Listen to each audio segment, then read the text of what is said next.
বিসমিল্লাহির রহমানির রহিম।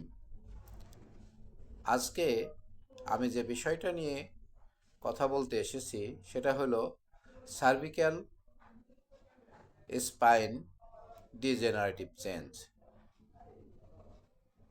Cervical spine degenerative change বলতে আমাদের ঘাড়ের যে কশেরুকাগুলা আছে, কশেরুকাগুলা বিভিন্ন কারণে শেপ চেঞ্জ হয়ে যায়।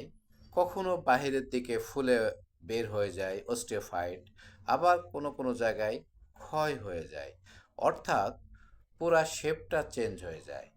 আর শেপটা চেঞ্জ হওয়ার কারণে আমাদের স্পাইনাল কর্ডের উপরে চাপ সৃষ্টি করে। অর্থাৎ স্পাইনাল কর্ডের উপরে এই জন্যে চাপ পড়তেছে যে স্পাইনগুলার শেপ ঠিক নাই, কোথাও ভিতরের দিকে, কোথাও বাহিরের দিকে। আর স্পাইনাল কর্ডের ভিতর দিয়ে অসংখ্য সূক্ষ্ম সূক্ষ্ম রক্তবাহী নালী থাকে, যে এটার উপরে যখন চাপ খায় তখন রক্ত চলাচলে বিঘ্ন ঘটে। আর বিঘ্ন ঘটলেই স্পাইনের যে সমস্যাটা, সার্ভিক্যাল স্পাইনের সমস্যার কারণে এর প্রভাবটা পড়ে আমাদের দুই হাতের উপরে। তখন দুই হাতে রক্ত চলাচলের সমস্যা হয়, রক্তগুলি বাধাপ্রাপ্ত হয়, তখন জ্বালাপোড়া করে, ব্যথা করে। তো আমাদের কিছু কিছু রোগীর বদ্ধমূল ধারণা যে এই রোগগুলি মরে গেছে, এটা আর কখনো ভালো হবে না। সে যেমন আমারই এক পরিচিত, সুপরিচিত, উনি দীর্ঘদিন যাবৎ এই কথা বলে বেড়াচ্ছেন, কারণ ওনার স্পাইনে প্লাস্টিক স্পাইনও লাগানো আছে।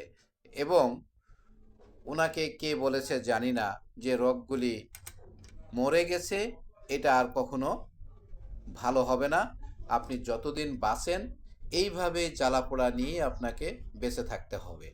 তো আমি ওনাকে আর বোঝানোর চেষ্টা করি নাই এবং চেষ্টা করবও না, কারণ ওনার ভিতরে একটা বদ্ধমূল ধারণা সৃষ্টি হয়ে গেছে, এটা কখনোই ভালো হবে না। কিন্তু যদি রগগুলি মরে যেত, ওনার হাতটাও আস্তে আস্তে অকেজো হয়ে যেত, হাতটা সম্পূর্ণ প্যারালাইজড হয়ে যেত। কারণ যখন আপনার রক্ত যদি চলাচল করতে না পারে, সে হাতে তো আর শক্তি থাকবে না। হ্যাঁ, ওনার যে জিনিসটা হচ্ছে, যেহেতু সার্ভিক্যাল স্পাইনে ডিজেনারেটিভ চেঞ্জ হয়েছে, ডিজেনারেটিভ চেঞ্জের কারণে ওনার রক্ত চলাচলে বিঘ্ন ঘটছে। যখন রক্ত চলাচলে একটু বিঘ্ন ঘটে, তখনই তার সারা হাত পা জ্বালাপোড়া করতেছে, তার কষ্ট হচ্ছে। কিন্তু সেই শিরা উপশিরাগুলি তো মরে যায় নাই। যদি মরে যেত তাহলে অবশ্যই অবশ্যই তার হাতও প্যারালাইজড হয়ে যেত, কারণ রক্ত চলাচল না করতে পারলে সেই হাত তো সঠিক থাকবে না। কিন্তু সে তো হাত দিয়ে সব কাজকর্ম ঠিকই করতেছে, কিন্তু জ্বালাপোড়া হচ্ছে। বাট তার ধারণা তার রগগুলি যেভাবে মরে গেছে, বন্ধ হয়ে গেছে, ওটার কখনো পুনরুজ্জীবিত হবে না। তো এরকম আরও অনেক রোগী আছেন, তাদের উদ্দেশ্যে আমি বলবো, এরকম ভ্রান্ত ধারণা পোষণ না করে আপনি হোমিওপ্যাথি ট্রিটমেন্ট নেন। যে সার্ভিক্যাল স্পাইনে যে ডিজেনারেটিভ চেঞ্জ, সেই ডিজেনারেটিভ চেঞ্জের উপরে মেডিসিন পড়লে ওইটা আবার স্মুথ হবে, এবং যে চাপটা খেয়ে আছে সেই চাপটা থাকবে না, ব্লাড সার্কুলেশন আবার নর্মাল হবে। তবে মনে রাখতে হবে, এটা একটু দীর্ঘমেয়াদী ট্রিটমেন্ট নিতে হবে, ধৈর্যহারা হবেন না। আপনি একটু ধৈর্য সহকারে ট্রিটমেন্ট নেন, তখন আপনার হাতের এই জ্বালাপোড়া আর থাকবে না, আপনার ব্লাড সার্কুলেশন নর্মাল হয়ে যাবে, আপনার চলাফেরা নর্মাল হবে। ভ্রান্ত ধারণা পোষণ না করে আপনারা সঠিক ট্রিটমেন্ট নেন। আর সঠিক ট্রিটমেন্ট একটা মাত্র পন্থা, সেটা হলো হোমিওপ্যাথি।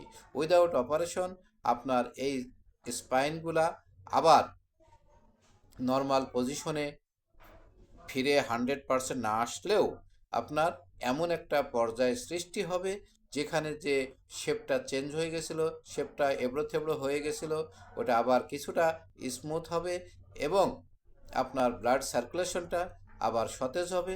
আর ব্লাড সার্কুলেশনটা যখন সতেজ হলেই আপনার হাতের আর এই ঝিনঝিন বা কষ্টকর এই জ্বালাপোড়া এগুলি থাকবে না। সুতরাং একজন দক্ষ হোমিওপ্যাথিস্টের কাছে আসুন, যে আপনার রিপোর্টটা বুঝবে, প্রয়োজনে সিটি স্ক্যান এমআরআই আবার করাবেন, করিয়ে আপনার স্পাইনের পরিস্থিতি বুঝে মেডিসিন দিবে। ইনশাল্লাহ আপনি ভালো থাকবেন। আসসালামু আলাইকুম।